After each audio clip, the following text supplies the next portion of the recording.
मैंने जब पाकिस्तान में ट्रैवल किया हुआ है ना, मुझे कभी ऐसा नहीं लगा कि औरत को इज्जत और आजादी नहीं मिल रहा। वहां पे हर जगह लड़कियां काम कर रहे थे, मैकडोनल्ड काम कर रहे थे, बैंक में, हॉस्पिटल, बिल्कुल आजादी था। तो फिर मुझे समझ नहीं आ रहा कौन सी आजादी है भाई, कौन सी आजादी है जो आपको चाहिए?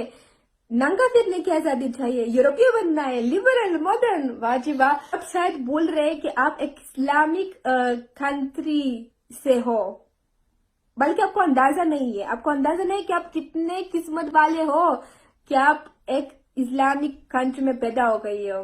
काश मैं इस्लामिक मुल्क में पैदा होती, काश। देखिए, आप इसलिए किस्मत वाले हैं क्योंकि आपको सब कुछ बचपन से सिखाई जाता है, इस्लाम के बारे में सब कुछ आपको बचपन से पता है। हमें तो नहीं पता ना, हम तो अभी सब कुछ सीख जाते हैं।